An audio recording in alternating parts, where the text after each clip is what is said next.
Vamos a retomar entonces esta segunda parte de la disertación sobre el régimen de prueba para la determinación del hecho imputado en el proceso penal venezolano, que está orientada fundamentalmente como una clase a los alumnos de la Universidad Santa María, a los alumnos del profesor Ángel Serpa Ponte, quien es quien les habla, en noviembre de 2020.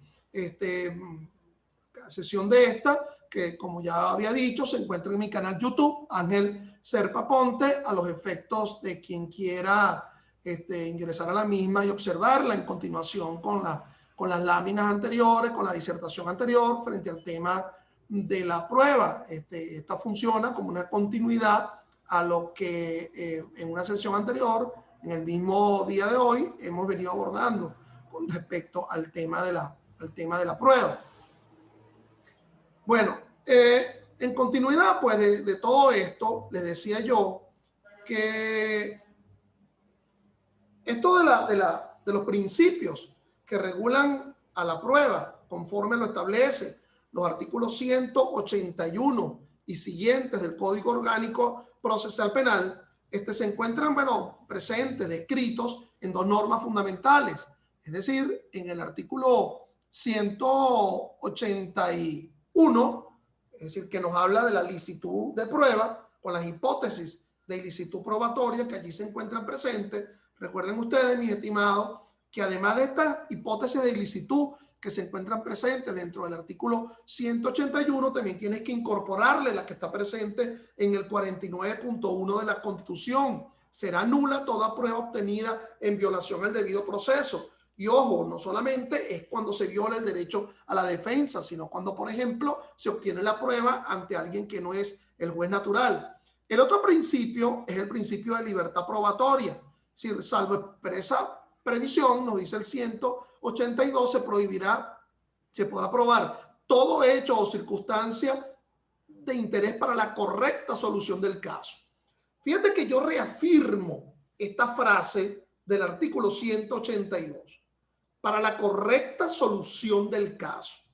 Es decir, la prueba sirve para que de una forma idónea se establezca la verdad material desconocida por un juez, que sea correcta la solución.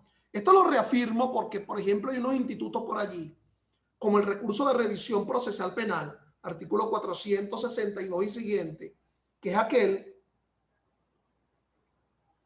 que permite lograr la impugnación de una sentencia condenatoria definitivamente firme cuando con posterioridad se evidencia que esa sentencia condenatoria ha surgido de un hecho o de una prueba falsa que se ha verificado con posterioridad. Y uno se preguntará, ajá, ¿y qué pasa si lo que hubo fue una sentencia absolutoria? Se absolvió a alguien, pero después con el tiempo ese hecho por el cual se absolvió, que supuestamente no estaba el acusado en el sitio de los hechos, o que el testigo que declaró que de verdad el acusado no estaba en el sitio de los hechos era un testigo falso. Después se descubrió que ese hecho era falso, que ese testigo era falso. Entonces no me serviría la sentencia de revisión, porque conforme al 462 se dice que solamente es a favor del imputado. ¿Y qué pasa a favor de la víctima o pasa a favor del Ministerio Público? Fíjense que las pruebas deben otorgar una correcta solución. Cuando el 182 me habla de una correcta solución, ese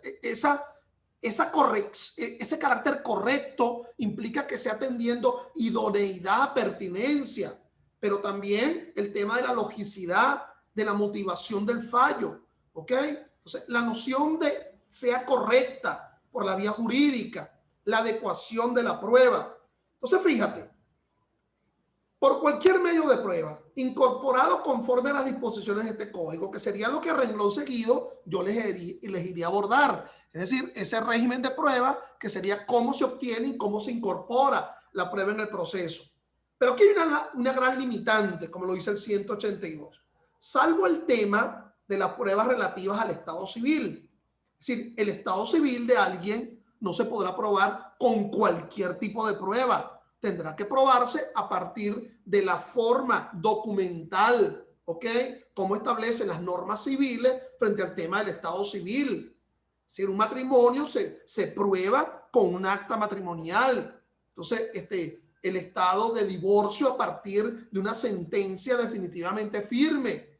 Entonces, el tema de la llamada comunidad concubinaria, el tema vinculado, si se duda si alguien es padre o no de otro frente a un delito o un homicidio calificado, por ejemplo, si no ha reconocido, bueno, el reconocimiento va a surgir por una acta que demuestre una sentencia, que demuestre una sentencia constitutiva de Estado. Es decir, la adopción a partir de un documento. Entonces, el tema de estado civil o de estado filiatorio, bueno, allí sí va a tener fundamentalmente el tema de lo documental. El medio de prueba para ser admitido, nos dice el 182, debe referirse directa o indirectamente hasta el cansancio. En esta o en la pasada sesión, eso de indirectamente es lo que alude a los indicios, la posibilidad de la existencia de indicios como medio, como prueba en el proceso penal venezolano, a diferencia de lo que existía, por ejemplo, en el Código de Enjuiciamiento Criminal, que se establecían familias probatorias, entonces el testimonio, el peritaje, los indicios, los informes. Aquí no se habla de los indicios en sentido global, pero se habla de una probanza indirecta, ¿ok? A través de los indicios. Los tribunales podrán limitar los medios de prueba ofrecidos para demostrar el hecho o una circunstancia cuando haya quedado suficientemente comprobada con la prueba ya practicada. Entonces, fíjense, eso no quiere decir que el juez pueda asumir una actitud un tanto arbitraria para negar una prueba, sino que frente a él, que es quien la va a apreciar, si ya el hecho está suficientemente demostrado con la declaración de los 15 testigos, oye, ¿por qué esperar en la cola a 30 más? Si ya el hecho no hay ninguna duda, pero por lo menos debería dejar declarar al testigo número 15. No es que va a permitir que solamente le haga las preguntas quien lo ofreció y la parte contra la que obra dicho testigo no se le permita el ejercicio del interrogatorio. Es decir, la unidad del acto probatorio. Entonces, el principio de libertad y el principio de licitud. El temario de la Universidad de Santa María me pasa a abordar otros elementos vinculados al tema de la prueba, sobre todo lo que establecen dos normas, y de verdad algunos sentarán que estamos haciendo como mucha referencia normativa al asunto, pero es que yo creo que a partir de lo que está normado es que se puede desarrollar dicho temario. El tema de la formalidad de las diligencias. Entonces, eso forma parte de lo que se denomina el desarrollo de la investigación. Por lo tanto, mis estimados, estaríamos hablando de diferentes etapas dentro de ese proceso. La investigación, asumida fundamentalmente en la fase preparatoria, a los efectos de obtener elementos que puedan sustentar la acusación, pero que también puedan sustentar la tesis de la defensa. También pudiera sustentar un convencimiento negativo y el fiscal, en lugar de acusar, presenta una solicitud de sobreseimiento. Pero ¿dónde se deriva esto? Del desarrollo de la investigación. Por cierto, mis estimados, no entender que ese desarrollo de la investigación solo va a ocurrir en la fase preparatoria, porque excepcionalmente ya se presentó la acusación, estaríamos en fase intermedia o ya se dictó el auto de apertura a juicio y por lo tanto estaríamos en la fase de juicio y todavía habría un desarrollo de la investigación, porque se habla, por ejemplo, de las llamadas pruebas nuevas, artículo 311.8 del COP, pruebas que fueron conocidas después de la presentación de la acusación, o la llamada prueba complementaria, artículo 326, pruebas que fueron obtenidos ya dictado un auto de apertura a juicio. Y si ya esas pruebas fueron obtenidas allí, es porque hubo una investigación, ¿ok? Como te dice a ti, las amistades, los amigos, no preguntes si no quieres saber, no inquieras, ¿ok? No preguntes tanto. El que pregunta puede obtener una respuesta, ¿ok? Entonces, el que inquiere puede obtener una determinada convicción. Entonces, bueno, este desarrollo de la investigación a los efectos de sustentar, ese desarrollo de la investigación va a estar repleto de diligencia de investigación.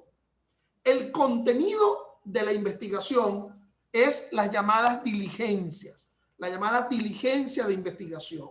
No entender que como se habla de diligencia, se trata de un escrito que yo realizo ante un tribunal para que lo firme un secretario.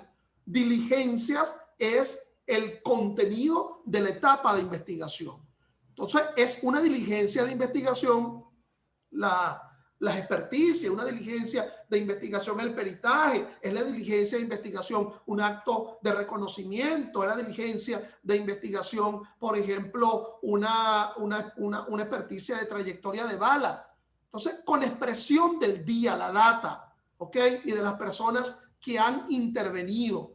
Entonces, esas diligencias plasmadas a través de un acta, en donde se establezca con la exactitud las circunstancias que están vinculadas a esa investigación.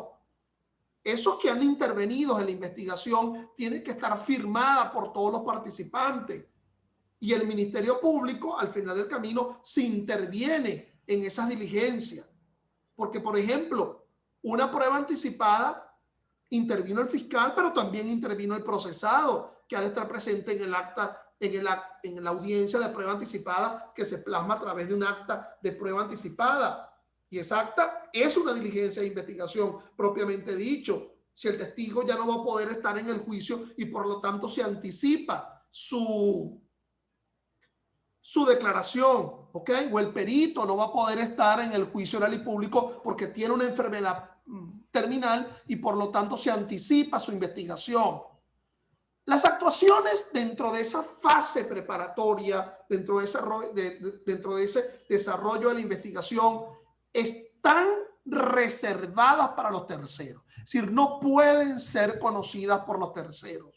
Solamente pueden ser conocidas por el imputado, su defensor o la víctima, aun cuando no se haya querellado, pero es la víctima del delito. ¿Cómo sé yo quién es víctima? Bueno, quien ostenta esa condición en el acto de imputación. Cuando el fiscal imputa, está señalando a alguien de víctima como titular del bien jurídico que es ofendido directamente por el delito. Entonces, así nos lo dice el 286 del COP. No obstante, los funcionarios que participan en la investigación también deben guardar una reserva, no difundir lo que está vinculado a dicha investigación. Cuando participa en ese hecho imputado un funcionario o un miembro de un organismo de seguridad, también el 286 le concede a la Defensoría del Pueblo poder tener acceso a la diligencia de investigación. Acceso, ojo, no participar en la investigación, no realiza la investigación, tiene acceso al conocimiento de la investigación, porque los terceros no podrían conocer dicha investigación, solamente las partes en el proceso y entendiendo aún a la víctima en este sentido como persona que puede acceder, como sujeto que puede acceder. Ahora bien, eso es lo normal, el carácter reservado. Pero el 286 nos establece la posibilidad de la llamada reserva de las actuaciones. Es decir, el Ministerio Público puede decretar la reserva total o parcial de las actuaciones que no podrá superar los 15 días continuos, conforme lo establece el 286, si el no reservar las actuaciones entorpezca la investigación. Por lo tanto, ese fiscal que decrete la reserva de las actuaciones tendrá que mencionar el por qué. Si no se realiza, tendrá que motivarlo. Se está entorpeciendo el resultado de una investigación, la concreción de una resulta de investigación. Ahora bien, el Ministerio Público podría prorrogar dicho lapso, ¿ok? A través de un decreto, pero el procesado, el investigado, la víctima podrá solicitarle al juez de control que desreserve las investigaciones. El fiscal la reservó, pero también esa víctima podrá solicitar una desreserva de la investigación. ¿Ok? Si obviamente ya ha ostentado la condición de imputado, ese imputado también podría solicitarlo. Ahora bien, ese Ministerio Público podrá solicitar una prórroga, ¿verdad? Que no podrá superar a las 48 horas para esa reserva parcial de las actuaciones. Esa prórroga sería con posterioridad a cuando el juez ha solicitado la desreserva. Te voy a conceder exclusivamente 48 horas adicionales si el Ministerio Público está manifestando el carácter indispensable de ese carácter de reserva. Obviamente que los abogados deben manifestar un interés legítimo para que el Ministerio Público les informe sobre las diligencias de investigación. Entonces, la manifestación del interés legítimo se verifica a partir de un poder, por ejemplo, o algún acto en donde se plasma esa voluntad de designación por parte del procesado o por parte de sus familiares. Pero ese abogado, de igual forma, se le impone la necesidad de reserva. Por cierto, que esa no reserva por parte del abogado con respecto a hechos vinculados a diligencia de investigación también lo sanciona las leyes de ejercicio de la profesión y el propio código de ética del ejercicio de la profesión. Veamos lo que establecen los artículos 287 al 289 del COP, la llamada propuesta de diligencia, porque no solamente la diligencia de investigación van a sustentar la prueba de cargo, sino que la defensa también podrá solicitar la diligencia de investigación conforme al artículo 287 a través, con miras a que el Ministerio Público, que está como en la cabeza del ejercicio de la actividad criminalística, también realice investigaciones, propuestas de investigación de la defensa. Ahora bien, conforme a ese 287, la defensa tiene que manifestar la pertinencia y la necesidad de tal diligencia de investigación. Es decir, que se refiera directa o indirectamente al hecho o a la circunstancia vinculado al proceso, el carácter necesario. Y ese fiscal tendrá que dar una respuesta, ¿ok? Bien sea negándolo o afirmándolo. Con mucho más razón tendrá que dar una respuesta si lo ha afirmado. Es decir, si ha concedido, si ha admitido la necesidad de la diligencia de investigación solicitada por la defensa, conforme al artículo 287. La gran pregunta, bueno, y el fiscal podrá presentar la acusación sin que aún se haya resuelto la diligencia de investigación propuesta por la defensa.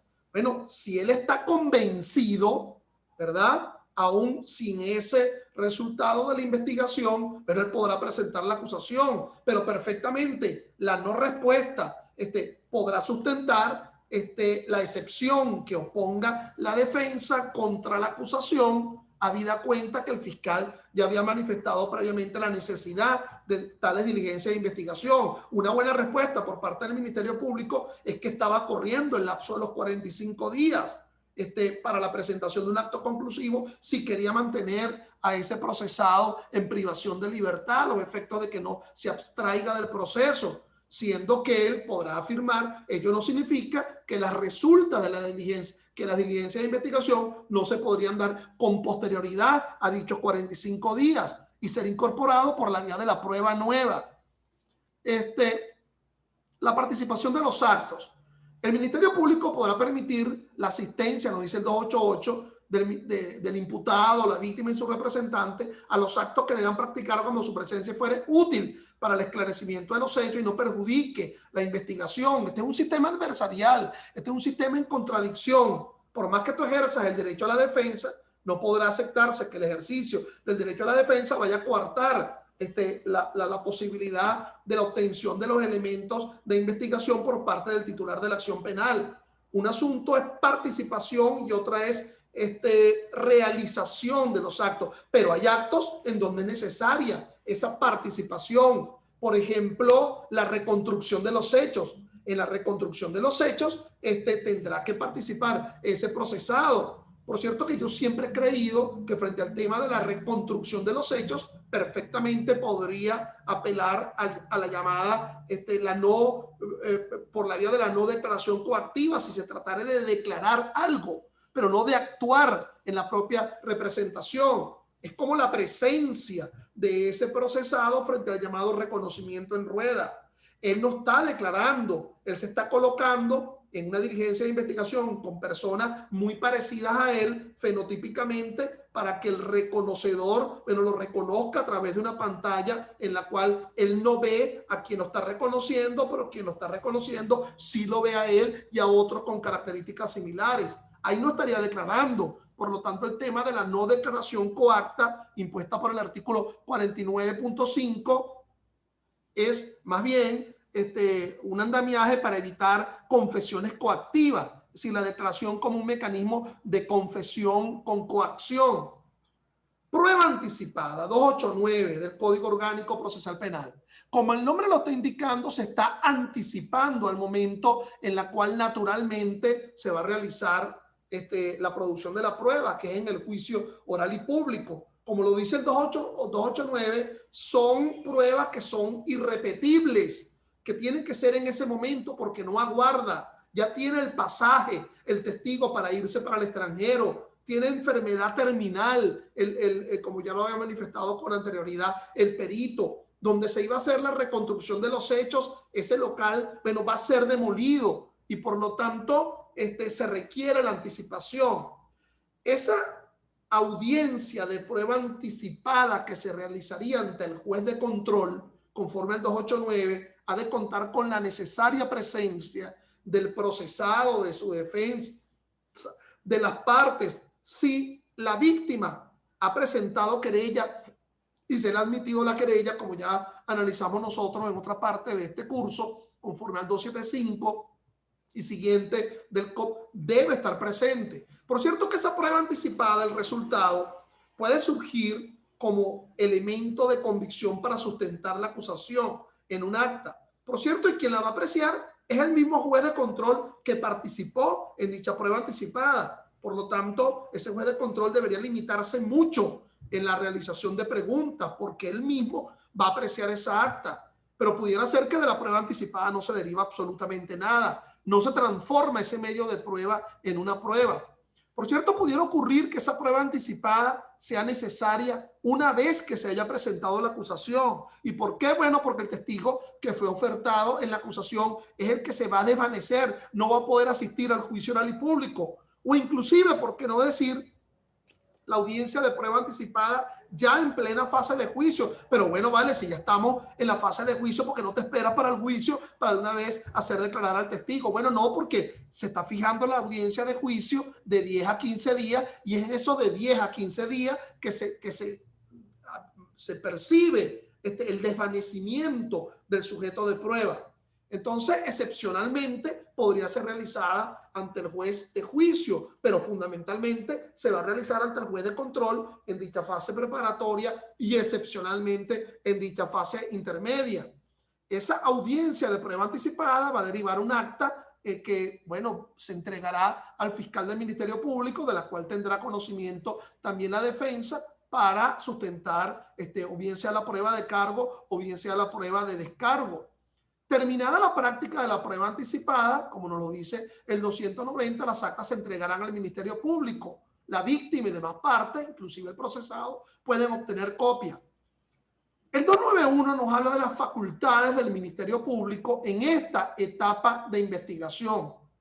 Entonces, el Ministerio Público, en la égida de la investigación, recuerden que ese Ministerio Público esencialmente no asume una actividad criminalística que le harían los órganos policiales de investigación, pero está en la dirección del proceso. Recuerden que a partir de la orden de proceder, como les había dicho, es que el Ministerio Público asume una especie de jerarquía en toda esta etapa de investigación, una especie de subordinación procesal de los órganos de investigación y no una subordinación de carácter funcionarial al Ministerio Público, aunque ese Ministerio Público también cuenta con sus unidades de peritaje.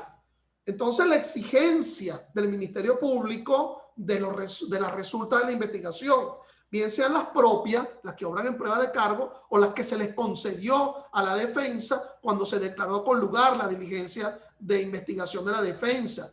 Los funcionarios policiales están obligados a satisfacer el requerimiento del Ministerio Público. Pero ojo, no solamente el 291 nos habla de los funcionarios, sino cualquier empresa u organismo público que preste servicio de telecomunicaciones, bancario o financiero está obligado a suministrar las informaciones requeridas por el Ministerio Público, o en caso de necesidad de urgencia por el órgano de investigación previa autorización por parte del Ministerio Público, deberá ser requerido en tiempo real. Entonces, por lo tanto, la solicitud de información a las oficinas, a las empresas de telecomunicaciones, para que me hable, para que me indique de llamadas, para que me indique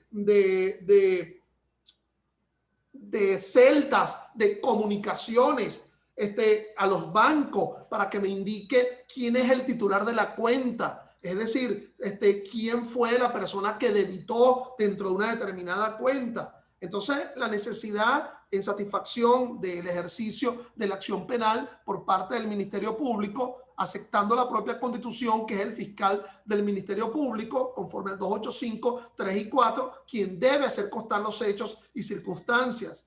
Entonces, los entes públicos o privados, como dice el 291, están obligados a mantener unidades permanentes las 24 horas encargadas de procesar el suministro de información por parte del Ministerio Público. Por ejemplo, los oficiales de cumplimiento en materia de banco, en materia de entidades de intermediación financiera, seguros, y mercado de capitales. Entonces, la necesidad de contar con ese auxilio del Ministerio Público.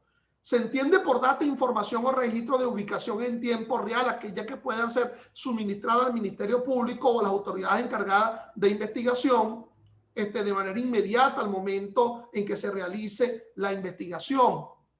Bueno, sigamos entonces abordando pues este tema, ¿ok? El tema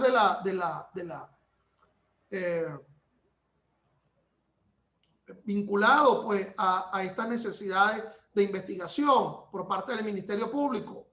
Como tienen ustedes frente a sí, otra norma que es importante es el artículo 290, que nos habla del llamado, el 290 del Código Orgánico Procesal Penal, que es el llamado mandato de conducción, ¿ok? El llamado mandato de conducción. Ese mandato de conducción, regulado en el artículo 292, perdón, el mandato de conducción, el Tribunal de Control a solicitud del Ministerio Público podrá ordenar a cualquier ciudadano sea conducido o conducida por la fuerza pública en forma inmediata ante el funcionario o funcionaria del Ministerio Público que solicitó la conducción con el debido respeto de sus derechos a fin de ser entrevistado o entrevistada sobre los hechos que se investigan. Será llevado en forma inmediata ante el Ministerio Público para dar cumplimiento al objeto del requerimiento en un plazo que no excederá de 8 horas. Hay que tener mucho cuidado con ese mandato de conducción, regulado a partir de lo que establece el artículo 292, porque a mi modo de ver, no se puede hacer mandar a conducir las personas que están protegidas por el precepto constitucional descrito dentro del artículo 49.5 de la Constitución. Indebidamente podría ser mandado a conducir el propio procesado o el propio investigado o a los familiares dentro del cuarto grado de consanguinidad o de segundo, perdón, cuarto grado segundo grado de afinidad y cuarto de consanguinidad descritos en el artículo 49.5 de la Constitución, aun cuando ellos hayan sido víctimas del propio delito o lo hayan presenciado. O sea, el tema del mandato de conducción regulado en el artículo 292 no excluye la necesidad del respeto de la no declaración coacta. El otro tema importante frente a la diligencia de investigación es lo que atañe a la devolución de objetos. Recuerden que en ocasión del delito nos podemos encontrar con dos tipos de objetos. El objeto activo, que es aquel con el que se comete el delito, y el objeto pasivo contra el que se comete el delito. Entonces, ese Ministerio Público, con respecto a ese contenido real, es decir, a los bienes, tiene una finalidad netamente procesal. El Ministerio Público devolverá lo antes posible los objetos recogidos o que se incautaron y que no son imprescindibles para la investigación. Porque si no, mis amigos, estaríamos en una doble victimización. Por ejemplo, en lo que atañe a la víctima. El vehículo que le hurtaron, la moto que le robaron, victimizado por el que cometió el delito, pero también estaría siendo victimizado por el proceso, porque el fiscal del Ministerio Público no termina de entregar ese objeto cuando ha demostrado esa víctima la relación titulativa de título con respecto a ese objeto. Entonces, mal se podría abordar un tema de aflicción del derecho a la propiedad bajo la égida de la conducción de una investigación. El juez entrega y el Ministerio Público entregarán los objetos directamente o en depósito con la expresa obligación de presentarlos cada vez que sea requerido.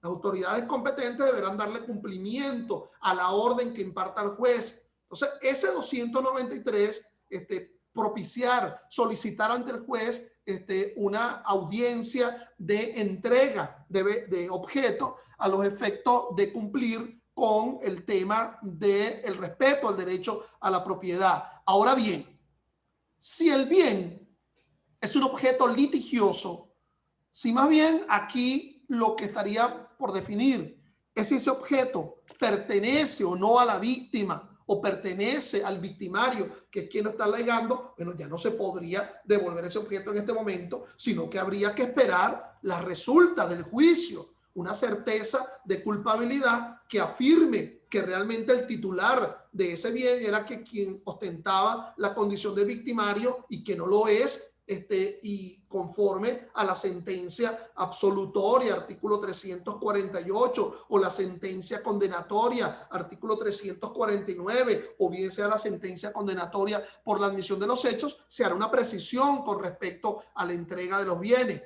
Recordemos que esto de la entrega de los bienes también lo describe el artículo 271 de la Constitución cuando se habla de la confiscación, ¿ok? A los efectos de delitos contra la cosa pública. Por ejemplo, los delitos que están vinculados a la ley contra la delincuencia organizada y el financiamiento del terrorismo. No podría en una fase de investigación concederse la entrega del vehículo cuando ahora se está hablando precisamente de legitimación de capitales por capitales provenientes de otro delito. Por ejemplo, en el delito también de asociación para delinquir en pauta de normalidad. Pero las incidencias, artículo 294, que están vinculados a esta entrega de bienes, es, como lo indica el 294, todo lo que está vinculado a la reclamación del bien, no es mío, es tuyo, ha de ser conforme lo establezca el Código de Procedimiento Civil. Si el tema de las reclamaciones o tercerías, porque terceros reclaman derechos con respecto a esos bienes. Y por lo tanto, aquí se tendría que ser con respecto a las pautas del Código de Procedimiento Civil. Entonces, bueno, ese desarrollo de la investigación debe durar lo menos posible, ¿ok? El Ministerio Público procurará dar término a la fase preparatoria con la diligencia que el caso requiera, lo dice el 295.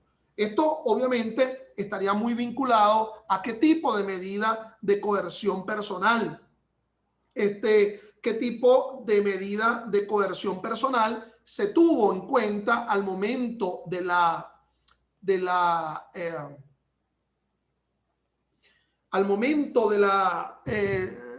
audiencia de imputación. Es decir, si se dictó una medida privativa de libertad, bueno, entonces ciertamente la diligencia de investigación pues tendrá que durar 45 días. Si lo que se dictó fue una medida cautelar sustitutiva, bueno, podríamos extender esa duración de la investigación hasta más de 8 meses, e inclusive hasta 3 años a los efectos de que pueda presentar el acto conclusivo de dicha fase preparatoria, porque el tema de la libertad no es un tema que está jugando en este momento como circunstancia. Bueno, mis estimados, otro asunto importante, ¿verdad?, es abordar el tema de las llamadas estipulaciones. ¿Qué son las estipulaciones? ¿Ok? Previo al tema de la apreciación de las pruebas. Las pruebas se aprecian atendiendo a la sana crítica, como ya les he manifestado. utilizando la lógica, la experiencia y la ciencia. Pero las estipulaciones, eso que está descrito en el artículo 184 del Código Orgánico Procesal Penal, es que ninguna de las dos partes desean probar el hecho porque ellos están convencidos que el hecho ocurrió. Es decir, cualquiera de las dos partes prescinde de probar el hecho. Ya no es un problema de hecho notorio comunicacional, sino que ellos lo aceptan. Sí, Pedro mató a Juan. Lo que pasa es que tú estás diciendo que lo hizo, ¿verdad? De carácter intencional. Y yo estoy diciendo que fue en legítima defensa. Entonces, ello alude a las estipulaciones. Ahora bien, tanto el juez de control como el juez de juicio pudieran prescindir de esas estipulaciones, indicando, bueno, ustedes estarán convencidos, pero yo requiero convencerme es con prueba. En realidad, cuando se habla de estipulaciones, debería decirse estipulaciones frente al hecho y no estipulación frente a la prueba, porque lo que está estipulado como que no necesita ser probado es el hecho y no es el tema de la prueba. Por otra parte, lo que se llaman los exhortos o cartas rogatorias y solicitudes de asistencia mutua en materia penal. ¿Qué significa esto? Bueno, esto significa mecanismos de colaboración que va a poder realizar el órgano jurisdiccional a través del Ministerio Público sobre solicitudes que hayan sido hechas por tribunales en el extranjero que estén conociendo de causas penales, y es una ayuda que hace el tribunal venezolano a través del Ministerio Público para hacer declarar testigos, peritos por hechos conocidos en el extranjero por tribunales penales extranjeros. Si hay reciprocidad, se pudiera solicitar lo mismo. ¿Ok? Entonces, bueno, vamos a dejar esta sesión hasta ahorita y gracias por su deferencia. Hasta una próxima oportunidad.